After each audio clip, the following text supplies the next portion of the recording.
Hey, look what we have found. Big sound in a small town, far from the bright lights. They're making music every night. Discover what's all around. Big sound of a small town.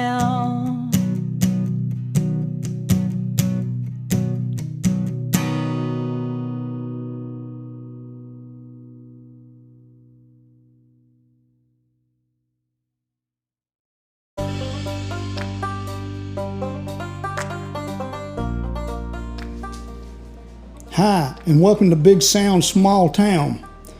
I'm your host, Sandy Carlton, and this is a podcast about the lives and stories of the musicians, writers, artists, and their associates that have their roots in the small towns and communities across America. If you like what you hear, tell somebody. Enjoy.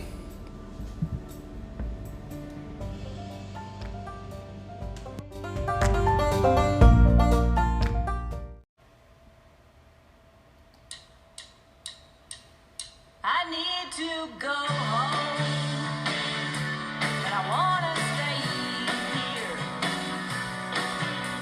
Wanna pull a chair up to the bar, but I know I don't need no more beer. I need to behave, but I wanna be bad. Wanna write something new that sounds happy, 'cause the world just don't need no more sad. Do you ever get caught in between and pulled in too many directions from balancing your wants and needs? I need to sit still, but I wanna make plans. Wanna know that somebody is listening. Need to feel like someone understands. I need to let go, but I wanna hold on. Wanna write my own ticket to somewhere. Need to feel like I really belong. Do you ever get caught in between and pulled in too many directions from balancing your wants and needs? I don't ever think I'll figure out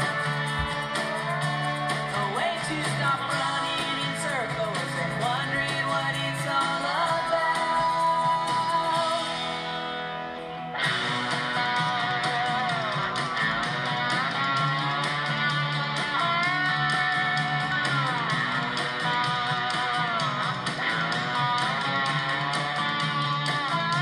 I wanna be free, but I need a routine. I need to stay present, but I wanna daydream. I need to go home. I need to go home. I need to go home. I need to go home.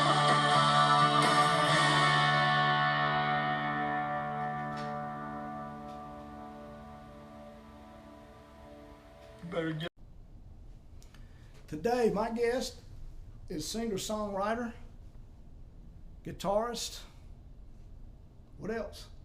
Drummer. Drummer, Kim Ware. Welcome to the show, Kim. Thank you. Thanks for having me. Well, I'm glad to have you here. Drummer?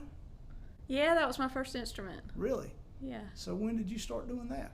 Well, in school, when it came time to pick an instrument for the school band, Right. without question, that's what I wanted to play. And I had no experience on Right. the drums. But I think because I was a big tomboy, and Yeah. I kind of associated that with, that was the instrument that the Right. boys play. And Yeah. Mom wouldn't let me play baseball with them, but I wanted to play that instrument. Oh, that's cool. So yeah, I played, from the time I was 12 in the school band, and then got my first kit when I was 16. Oh, so you did move it to a kit? And yeah, and I loved that. And I was quite the wallflower. Like, I was really shy when I was a kid and stuff. And like many teenagers, I didn't love high school. But looking back, like, that was being in the band. That was like my favorite experience. That's good. By far. And so when I left high school, you know, and I went to college at Wilmington at UNCW, and fell in with some girls at the college radio station, and we played in a band that never left the practice space. But then I joined my first like real band when I was about like 20 years old in Wilmington as a drummer. Yeah, and I did that. Cool. So I did that for a good, about 15 or so years before I started writing songs. Really? I played drums. Yeah. Really? Play cover stuff, right? I mean. On drums? Yeah. Well, I mean, that's how I learned. I learned to play drums by playing along with Bon Jovi songs. But no, we played originals. Oh, you played originals? Yeah. Oh, so you had an early on experience with playing original music. I did. I've never played in a cover band before.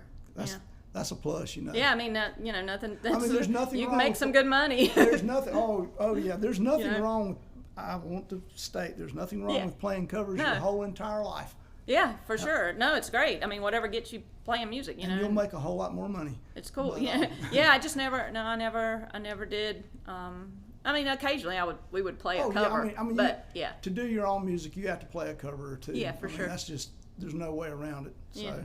Oh, that's really cool. I didn't know that. Yeah. So was this a male-female band? Yeah, like the first quote real one where we played shows and everything was it's kind of like this was 92, 93, and actually 93, the summer of 93 is when I joined that band. It was called Tex Svengali, and it was kind of like a do what? That's a pretty cool name. Yeah, it was. I mean, especially for some like 20-year-olds, but we were. That was in the day when like Nirvana was just starting to get big, and we were really into that stuff, and then also really into like Sonic Youth. So I think it was kind of it was kind of grungy, but kind of like arty, but real catchy too. Cool. It was great. I mean, it's still one of the. I was really lucky to fall into an experience where it's like people came to our shows, people liked us, like and it was. Still, like, I've played in a lot of bands since then, and that's one of the very best musical experiences I've ever had, even though it only lasted like about a year and a half or 2 years maybe, but it was a wonderful experience for me, and also being like more like shy and reserved and stuff, and like playing drums as a female in that kind of band. Back then, it's like you didn't really see that. You still don't see girl drummers much. Not as much, no. And so I kind of took a lot of pride in that, and that kind of helped me kind of come out of my shell a little bit, I think. That's good. Yeah, it was great. So, did you just decide then I'm cool? Okay, so like all bands, the band passes, right? Right, sure. So, I'm guessing at this point you're still keeping on as a drummer? I did. I played in other bands for a long time. Right. And then I moved from Wilmington to Atlanta in 2004. I played with some people in Atlanta, and drums. Still drums. That was kind of by that point. Well, at that point, I started playing with people for the first time, more like singer-songwriter stuff. Right. Whereas prior to that, it had always been more about the music and like sonically the sounds, and less about the words, right? Yeah. And I was an English major, so I was always really drawn to words. Right. And when I moved to Atlanta, I just kind of fell in with some real songwriters, and not that the others were not. Actually, the first band I was in, he was an amazing songwriter, and his lyrics were incredible. Right. But still, it was more about about the music and the sounds. Yes. But anyway, when I joined those bands in Atlanta, I think they really inspired me. And had I not fallen in with them, I don't know that I would have ever picked up the guitar. Right. It was just, I just loved that, like, oh, we're playing songs that actually have, like, Right. they have stories. Substance, It's about something. And I just was really drawn to that, and it made me want to do it myself. I guess that changed your kit up totally too. I mean, I guess you played a whole different type of drum sit up than you did when you were playing the other. You know, not as much, because I always kept it pretty minimal anyway. Oh, you know, your standard, like, 4-piece kit. Yeah. And then sometimes I would just strip it down even further and just play with, like, a snare and a kick and a floor tom, a couple cymbals. Yeah. So I always kept it pretty stripped back anyway. So that it didn't change that much. It definitely changed just the playing style, because I had come up doing more like rock, heavy, like pretty loud stuff. A heavier handed approach than what you do with the singer-songwriter. Yeah, right? for sure. But now, at this point, were you writing when you were still a drummer? No. Okay. No, I wasn't writing. There was one band that I was in with my ex-husband, and that's where I got my first experience with singing. Like, and I would sing. It started with like backing vocals behind the kit.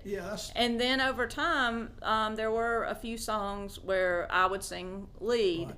And that's kind of how I got started singing. And I would write the lyrics. That was, I mean, maybe 10% of our songs were, you know, most of them I just played drums and that was it. But that was my first exposure into, like, at least writing like vocal melodies and lyrics and stuff like that. I was wondering too, and I kind of skipped past that. I was wondering if you were singing when you were the drummer in the early bands. Yeah, just backing vocals, and not in the very early days. No, that was a while before I started doing that. Okay. Yeah. That's pretty cool. So why did you decide to play guitar? I mean, you've been a drummer. Yeah, well, I got divorced. I moved to Atlanta. I fell in, like I said, with those singer-songwriters. And it was kind of on a whim, but then I think at the same time, it was in the back of my mind, like, that seems fun. That seems like something I would like to try to do. But there used to be a flea market in Atlanta at Lakewood, like the Lakewood Antiques Market. It was huge, and it was amazing, and it was outdoor. And I went there, I think it was the summer of either 06 or 07. I went there with a friend, saw a really cheap guitar for sale, said to myself, I've been thinking about playing guitar. I think I'm going to get that. I think it was like $70. So I picked it up, took it home, and the songs just came out like really quickly. And I was like, oh, wow, I really, really like this. And it was a lot of breakup stuff. And it was, of course. Well, I mean, that's therapeutic, you know. Exactly. Actually, happy songwriters, their songs suck. You realize that, right? I like the sad stuff for sure. Yeah. Well, I mean, that's you know, there would be no music if people were happy. I know. Or no music people wanted to listen to. Anyway, you know. Yeah. I have been told that I create discord sometimes just so I have something to write about. Interesting. That's from a non-music person's point of view, but it could be some truth to it. Maybe. I mean, I think sometimes about myself that sometimes it's like I have to have some sort of mental challenge at all times to be trying to figure out. So similar to that, it sounds like. Yeah, I do kind of understand that.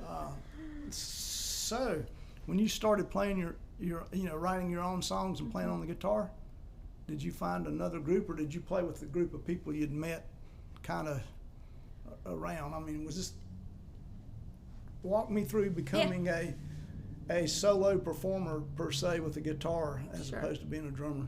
Yeah, so this was the days of MySpace. Right. Oh, yeah. So that was what you did, right? Mm-hmm. And so I, very quickly, I wrote, a handful of songs or so, and just recorded them on, I think I had like a digital 8-track at the time, something like that, and recorded them, put them on MySpace, and I didn't really have any ambitions. I just enjoyed doing it. Right.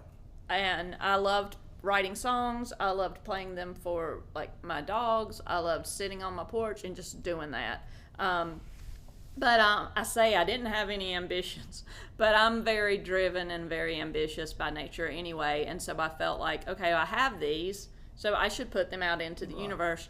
So I didn't necessarily want to have a band per se, because by that point I had been in so many bands that had broken up. Sure. And I felt really kind of protective of the songs because they were so personal, right? But I really I was a big fan of like the Mountain Goats, Bright Eyes, Cat Power. Like I liked it when people would, even if it was a solo project, they would give it a name. Yeah. I thought that was cool. So I did that early on. I put up a MySpace page and I called it The Good Graces. Right. And not really knowing if it would be a band or just me or whatever.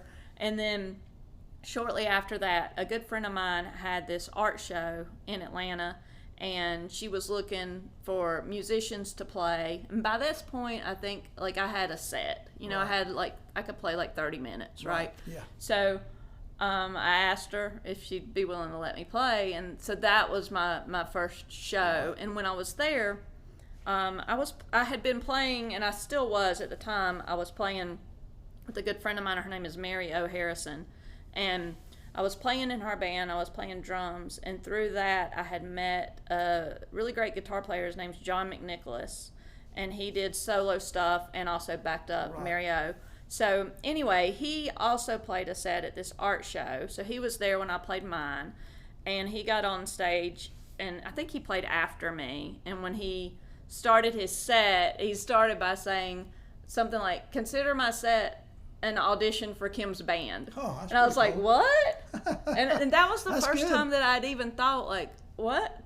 Could like I get other people to do this with me? Right. And so, you know, when he was done, I was like, "Are you serious?" And so he was like, "Yeah, you know, we should get together and play." And so from there, it was just a very organic progression. Like John and I played together as a duo for probably a couple years. Then we added a friend. I was looking for a percussionist, and this guy, you know, posted something. I guess by this point, it was probably still MySpace. I don't know. Anyway, a friend that I kind of knew, his name's Jim, he responded. He was like, "Well, I know you said you want a percussionist, but what about keys?" And I was like, "That's fine. We can try it, you know." Work, yeah. And so played with him for a while. And then after that, it kind of developed into, I would ask people to play with me, kind of different people depending on the show. Yeah. Because I just wanted to keep it. I was still kind of learning how to do it, and still trying to figure out what the Good Graces should sound like. You know, your overall sound. You just hadn't really. You were fine with the songs, but not your sound. Yeah, and so just trying to figure that out, and so and that's kind of how it remained through the years. I mean, that was, like I said, that was around 2007.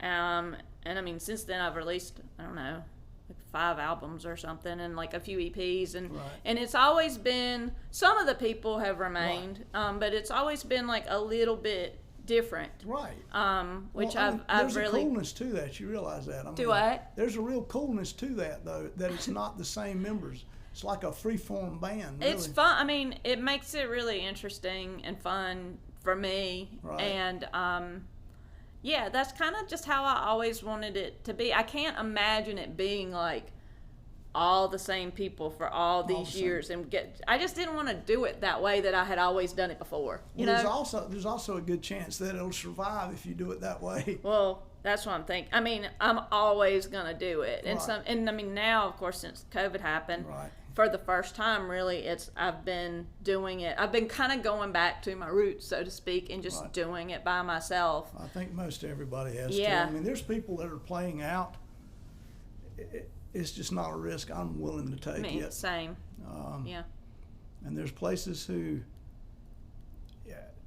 South Carolina's pretty wide open for playing again. Yeah. There's venues here in town that really never shut down. As a band, we're not going to play until probably after the first of the year. Maybe. Same. Yeah, I decided the same thing. So unless it's outdoors. Well, and that's different. But we actually have some compromised band members, which is situations. So I totally understand that. Yeah. And I don't really want to get it myself. So Heck no. so, but it did change music pretty much for everybody. Yeah, drastically.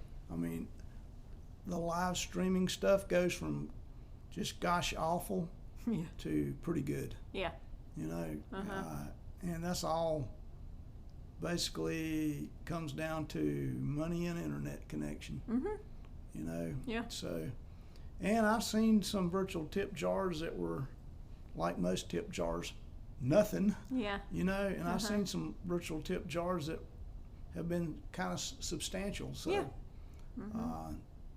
But all that being said, I'll be glad for the time when I never have to see a streaming video again.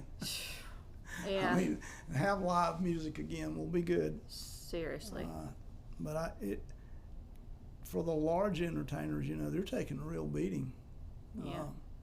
But so, and there's some people who, and I do understand if that's what you're doing for a living, you got to take risks that and go play.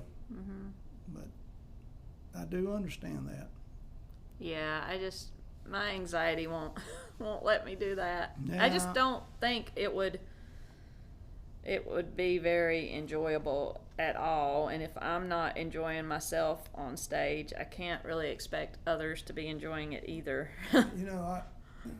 Acoustic Syndicate just told me this weekend they played in Charleston at Poorhouse, and it was their first real performance. Yeah. And they all told me they were angst about it and a little, and told me, we don't know when we'll ever play out again and feel comfortable about it. I know. So,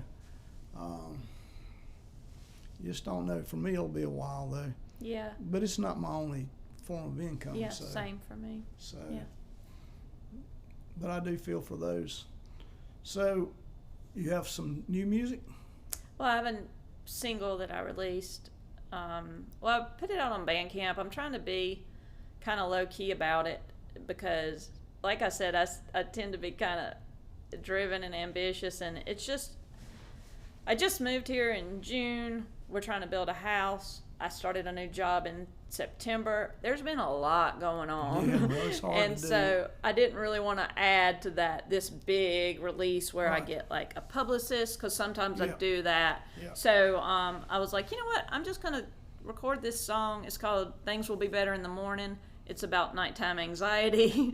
And I thought maybe some people Right. need this right now. And so I put it on Bandcamp a couple of Fridays ago. And then I just went through and added it to like my digital distributor to get it on Right. Spotify and all that Spotify, stuff, which yeah. so it'll be out in a couple weeks, like Okay. all over. But yeah, you can find it on Bandcamp now. Okay, but it will be on Spotify or Yeah, iTunes or whatever. is yeah, coming all up. that stuff. Yeah, that's good. I'm glad you're writing it, and I'm sure something like that. I think a lot of people during this COVID time have had trouble sleeping at night. I know. You know. Yeah, and dreams about it and stuff. Yeah. Yeah. I'm glad that there is someone has a song about that. Songs help people, a lot of times through stuff. I think so, and they helped me. And I wrote this. I wrote the song, gosh, a good 3 years ago, probably. yeah. And that's what's funny is thinking back, like I don't even know what it was that was keeping me up at night then. It's so weird to think back about the things we used to worry about, Oh yeah. And yeah, I used to do the song a cappella because I wanted an a cappella song in my set. Right. So I would close my set with it sometimes. And I tried to put it on my last album and just recorded it a cappella, but it didn't feel right. Yeah, It didn't I do feel like I understand. should release it that way. Right. I thought I could do a better version of it. So the version I released has full band instrumentation and stuff. Okay. Yeah, I like it. I Oh, like it yeah. better. That's cool. So, I guess you went somewhere to do that, right? Well, I got this new microphone called the King Bee mic that I got, I guess, a couple months ago, and it was sort of an upgrade from what I had. And so I recorded my vocals at my apartment right down the street, and I recorded my guitar myself, and most of my previous releases, like often I would record my vocals at home, not all the time, but I like doing that because you can just get pretty relaxed with it, you know. Yeah, you Anyway, so I recorded my guitar and my Clock's vocals. not running either. Do what? The clock's Exactly. not, the studio Oh clock's yeah, not for sure. running. Absolutely. So I did. That said, this song I just did one take and said, "This seems right." So I sent it to my friend Joel, who lives up in Michigan, and he's got a great ear and he's great with like mixing and all that. He's a great musician too. So I sent him my guitar track and my vocals, and he added organ, guitar, bass, and then our friend Lee added drums. Well, that's yeah. I mean, that's great. See, that's the beauty of digital recording Yeah, these for days sure. is you can do it and send the files out. Yeah. And you know, I mean, that is it makes recording your own stuff a lot simpler and more For sure. affordable, really. Absolutely. Yeah. So Yeah. you got shows coming up? I've got a couple online things. I'm doing something with like the Savannah, I think they're called the Savannah Folk Society, something like that. November 6th. Yeah. If that's Friday, then it's whatever the Friday is right after the election. Yeah, that would probably be. Yeah, I think that would be. I think close it's to the 6th. Yeah. Yeah. But I'm doing a thing for them, just a live streaming show Right. from my apartment. And I'm doing something also in November, which sounds really fun. A friend of mine does a singer-songwriter. I guess they get together maybe monthly. She was doing it in association with this venue in Durham, but now they're just kind of doing it virtually. Right. But I guess whenever they meet, they have a guest come on, share one of their songs, and then Sure. talk about how they wrote it. And Right. I love stuff like that. So she asked me to be the guest. So that's in November at some point So you too. want to Zoom that or Skype it or something? Yeah, like that? it'll be over Zoom, something like that.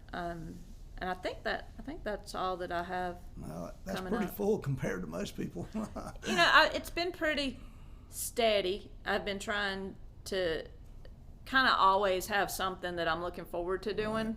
you know, but it hasn't been overly busy. I was doing a live stream every Saturday afternoon, and I did it August and September. Every Saturday I did just like a Facebook Live thing Sure, from my that's apartment on. Yeah. because I'm working on a new album, Right. and that helps me get the songs ready, like Right. playing them in front of people. And I was like, well, Mm-hmm. this is a way to kind of play them in front of people. So I just played all new stuff, and every Saturday I took, you know, donations and Right. sent them to a different either music venue or like performing arts Sure. organization, something like that. And it made me feel really good to do, you know, Yeah. to do that, and it was fun. It's a worthy event. Yeah, I agree. Yeah, so I did that for, you know, a couple months.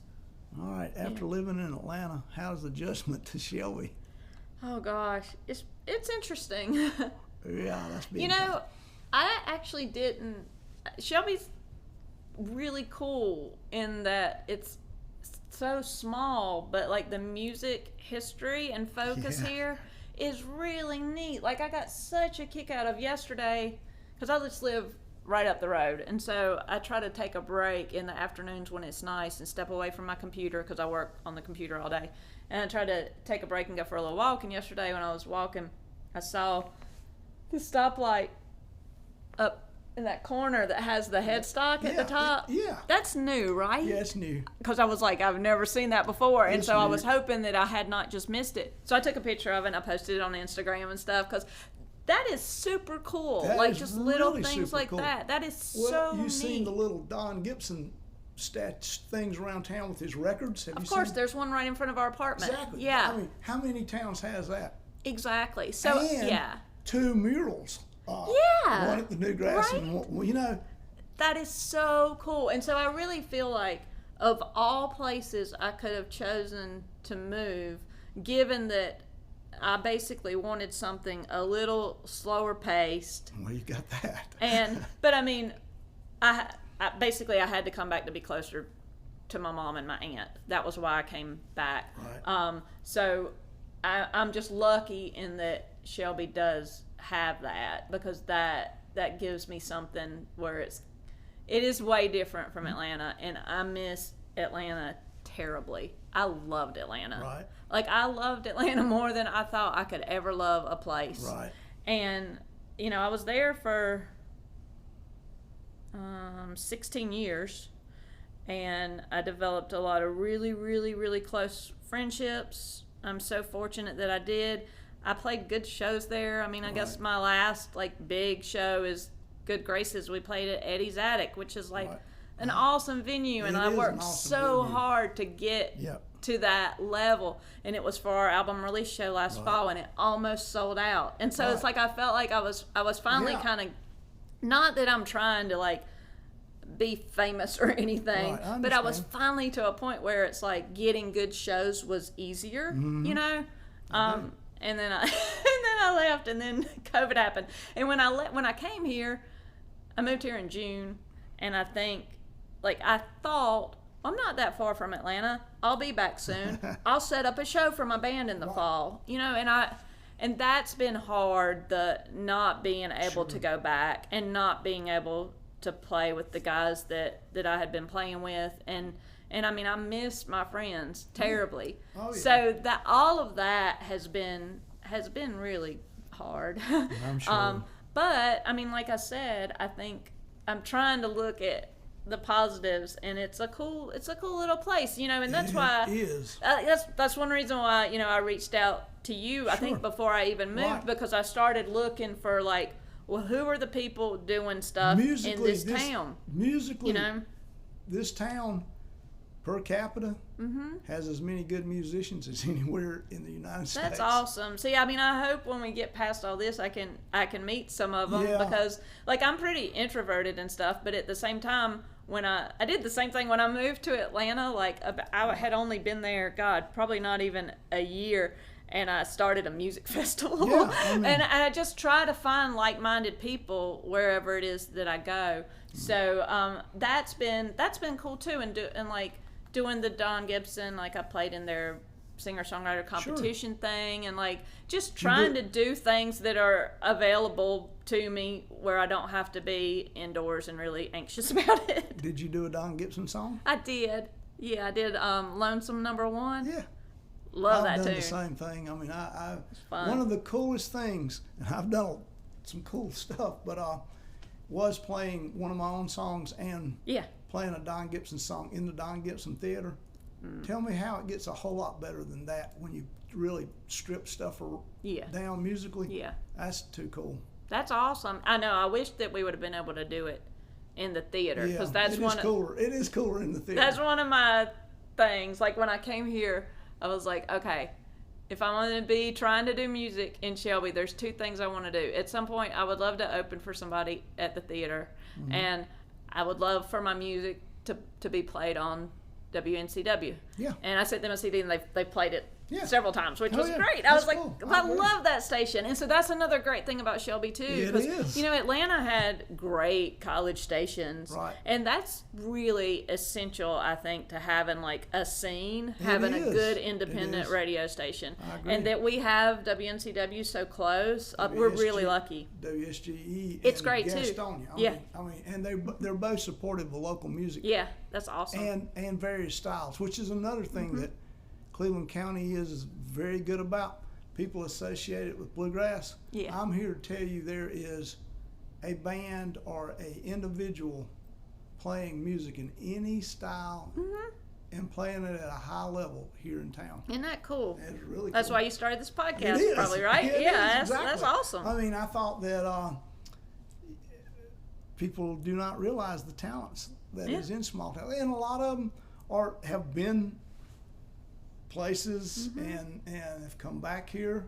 A lot of them are from here, but doing it in other places. But I've had everyone from an opera singer to a harp player, to rappers, to bluegrass and country guys and Americana people, and so a lot of talent here. That's great. So, what else we need to know, Kim? Gosh. Well, like I said, I'm working on a new album. I'm gonna be recording it with Jerry Key, who is based in Mebane, North Carolina. Yeah.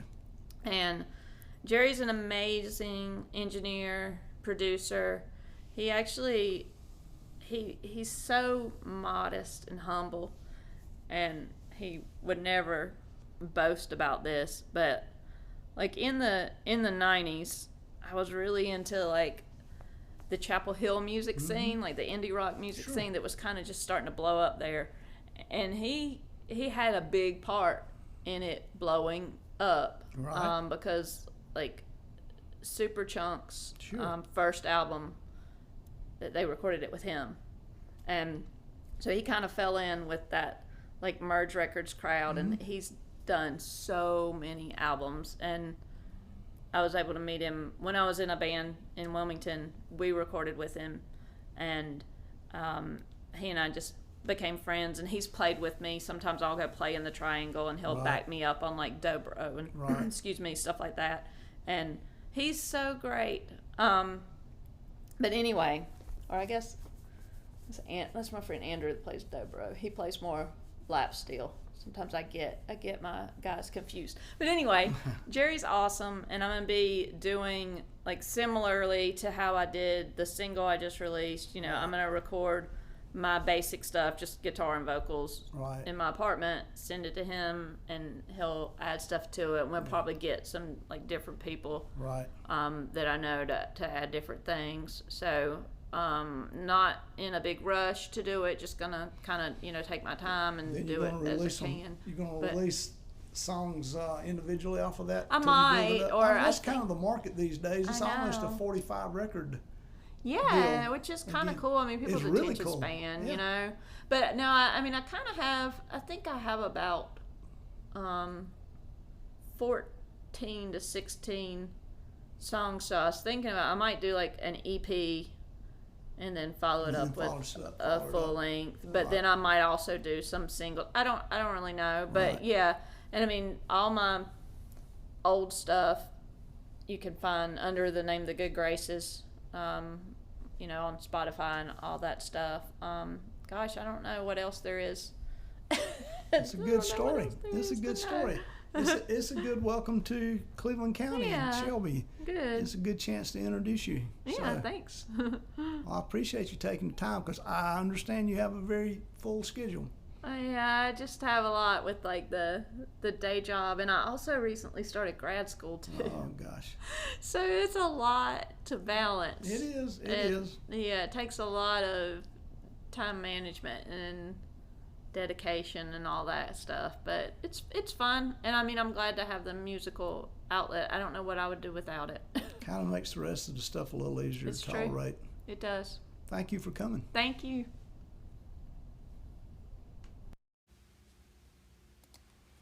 Well, I've been awake since 1:45, and I've counted sheep of every color and hue, but each time I think that I know what to do, a new list of worries appears. Well, I've tried so hard to let go of the pain, to finally move on from mistakes that I've made. But each time I think that my debts have been paid, that old stack of bills reappears. But things might get broken before they get fixed, and we might even miss it when it's over. With my heart on my sleeve, I'll pretend to believe things will be better in the morning.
things will